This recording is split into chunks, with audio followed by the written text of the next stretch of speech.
Charles de Gaulle bol už v mojej mladosti osobnosťou, ktorá ma oslovovala, mnohom aj ovplyvňovala, ale aj formovala.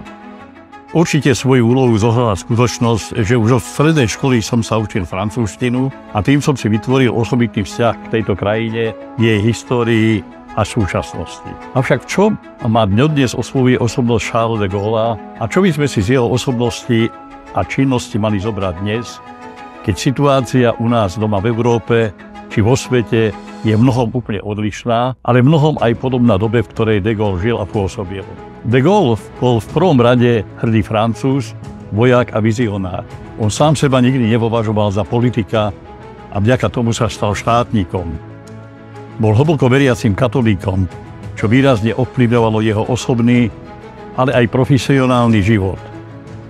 Už ako mladý bol jedným z významných tvorcov francúzskej vojenskej stratégie a politiky, čo ho prirodzene po francúzskej kapitulácii v roku 1940 priviedlo ako generála francúzskej armády emigrácii do Veľkej Británie a k založeniu hnutia odporu voči Nemecku a následne k vytvoreniu francúzskej exilovej vlády, za čo bol vo Francúzsku odsúdený na trest smrti.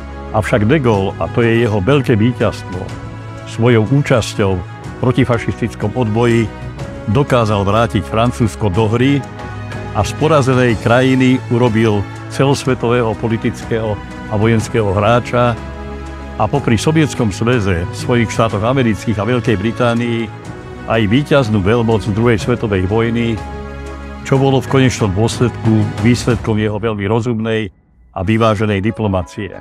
Po oslobodení Paríža, do ktorého vstúpil ešte pred spojeneckými vojskami, sa stal predsedom vlády s nádejom na nové politické usporiadanie.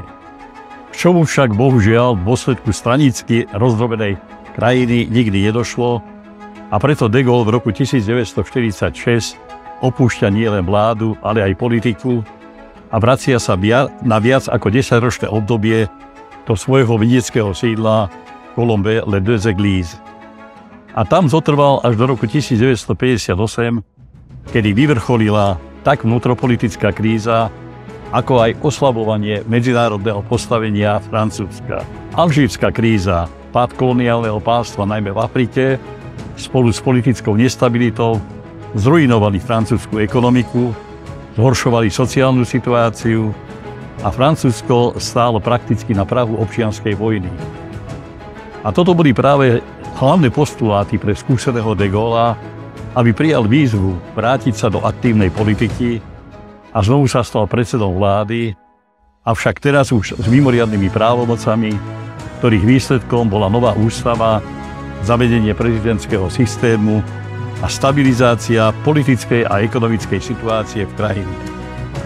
De Gaulle sa takto stal prvým prezidentom 5. republiky, ktorá trvá dodnes, a jeho mottom bolo: prezident má viesť krajinu a vláda ju má spravovať. Zároveň jasne deklaroval axiómu, ktorú rád odcitujem. Politika je príliš vážna záležitosť, aby bola ponechaná len na politikov. A tu by som skončil moje reminiscencie na de Gaulla a aspoň nakrátko sa preklopil do našej slovenskej súčasnosti. Slovenská republika vo svojej novodobej histórii po druhýkrát zažíva svoju nezávislosť. Tá prvá bola viazaná na predvojnový rozpad Európy, nástup fašizmu pred druhou svetovou vojnou, čo plne poznačilo aj jej existenciu, ako aj medzinárodné začlenenie, a preto aj jej trvanie bolo veľmi krátke. Tá druhá dnešná je tiež produktom novej geopolitickej situácie, ktorá vznikla rozpadom tzv. Východného bloku, viazaného na politiku vtedajšieho Sovietskeho zväzu. Čo spája obidva procesy, je jednoznačná zmena v medzinárodnej politike, ktorá ich vyvolala, a to v prvom prípade nástup fašizmu v Európe a v tom druhom rozpad sovietskeho impéria ako hlavného odporcu a víťaza nad fašizmom vo svete. Slovensko v obidvoch prípadoch hľadalo svoje medzinárodné ukotvenie, avšak, a to treba otvorene povedať, s limitovanou možnosťou vlastného výberu. Prečo dnes, viac ako 30 rokov od vzniku Slovenskej republiky, nás štátnosť nedostatočne spája, či dokonca stále aj niekedy ešte rozdeľuje? Prečo nedokážeme byť hrdí sami na seba? Prečo túto hrdosť nedokážeme pretaviť do našej politiky či medzinárodných vzťahov? Hrdosť človek získava výchovou v rodine. Hrdosti nás má učiť škola na všetkých jej stupňoch. Hrdosť to je naša história, ale aj naša súčasnosť. Ja osobne som presvedčený, že Slovensko a Slováci majú byť na čo hrdí, tak vo svojich dejinách, ako aj v dnešnej súčasnosti.